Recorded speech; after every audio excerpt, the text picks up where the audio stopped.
Bonjour à tous et à toutes, bienvenue dans ce nouveau numéro Science Comme TV. Aujourd'hui, nous aborderons deux sujets que tout oppose, le militantisme écologique présent dans les musées, présenté par Louise. Bonjour Louise. Bonjour Ashley, merci de me recevoir sur ce plateau. Et dans un second temps, je vous présenterai les rencontres de l'UDECAM. Louise, je te laisse prendre la parole. Alors Ashley, je vais te faire un petit inventaire à la Prévert et tu me diras à quoi ça te fait penser. Des meules, une jeune fille à la perle, un massacre en Corée ou même des tournesols? Alors Ashley? Je dirais soit des musées, soit des œuvres très célèbres. Oui, bien sûr, ce sont des œuvres célébrissimes dont le point commun est qu'elles ont toutes fait l'objet d'attaques d'activistes écologistes. Ce phénomène s'est largement multiplié dans les musées au cours de ces derniers mois. À chaque fois, deux militantes ou militantes ciblent une œuvre d'art emblématique et y jettent un produit alimentaire, tel que de la purée ou de la soupe, puis collent leurs mains près du tableau. Souvent, les activistes portent un t-shirt à l'effigie de leurs associations et en même temps crient leurs revendications. Donc forcément, les événements sont relayés dans tous les médias. France 24 titre par exemple « Tableau saccagé dans les musées » ou France 24 quand les militants écologistes s'attaquent à l'art. À la lecture de ces unes, on comprend bien que ces gestes ne sont pas forcément approuvés ni compris. Mais alors, pourquoi donc s'en prendre à des œuvres d'art? Question très intéressante, Louise. Alors, d'après Martha Torschob, chercheuse au CNRS et spécialiste en droit de l'environnement, interrogée par 20 minutes, ces militants sont en colère contre l'inaction des pouvoirs publics face au réchauffement climatique. Ils choisissent donc des lieux très fréquentés pour attirer l'attention et choquer. Ces événements surviennent à un moment où l'anxiété climatique augmente. En effet, en 2021, une enquête mondiale a été menée auprès de milliers de jeunes, tous de 16 à 25 ans, et cela révélait que 95% d'entre eux étaient préoccupés par le changement climatique et que 30% d'entre eux étaient extrêmement inquiets. Chacune de ces actions est donc diffusée sur les réseaux sociaux, vue et partagée des millions de fois. Les activistes justifient leurs actions en pointant un paradoxe. Nous sommes plus choqués par l'atteinte à une œuvre d'art que par la responsabilité que nous portons sur le réchauffement climatique et qui impacte donc des milliers d'humains partout sur le monde. Certains pensent que s'attaquer à des œuvres d'art pour la cause écologiste est un acte contre-productif car dessert l'image du militantisme écologique.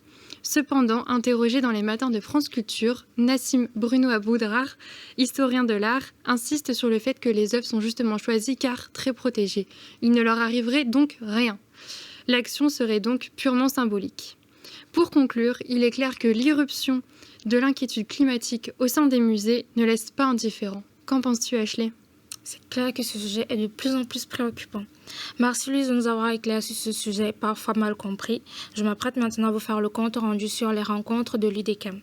Comme chaque année, les rencontres de l'UDECAM, l'Union des entreprises de conseil et achats médias sont organisées. La conférence de ce mardi dernier s'articulait autour du défi trading, médias, efficacité et agilité dans la complexité. D'après le président de l'UDECAM, la conférence a été au-delà de nos espérances en termes de débat. En effet, durant la première table ronde, plusieurs participants ont soulevé de nombreux sujets, notamment l'agilité dans les marchés. En effet, pour Anne Tétier, directrice générale d'Omnicom Media Group et présidente du groupe trading de l'UDECAM, les historiques des conditions générales de vente des GRI, TV et celles des radios, qui viennent tout juste de faire leur apparition, sont fortement complexes du fait de leur coût. Par la suite, nous avons la sauvagerie dans le digital pour le coordinateur média de Stellantis, Philippe Boutreau. Le digital a apporté un certain égard de comportement à l'endroit des médias. C'est ainsi qu'il soulève durant la seconde table ronde le fait que le digital a soulevé une certaine sauvagerie par rapport à l'entre-soi que nous avions longtemps eu à l'endroit des médias dits historiques. Pour ce qui est du dernier thème évoqué, des partenariats technologiques puissants pour Médiamétrie, pour Yannick Cario qui en est le président, il était question de pousser les plateformes SVOD à jouer le rôle de la mesure. En effet, il est question d'avancer et de réunir tout le monde en laissant la complexité derrière nous. Malgré les difficultés technologiques d'unifier la mesure, le dirigeant annonce que les partenariats technologiques puissants sur la mesure seront bel et bien signés avant Noël.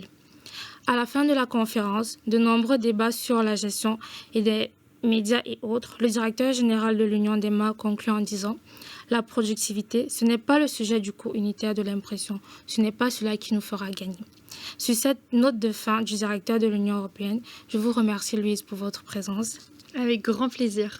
Et je vous remercie, vous, chers spectateurs, de nous avoir écoutés. On se retrouve la semaine prochaine pour un nouveau numéro. À bientôt.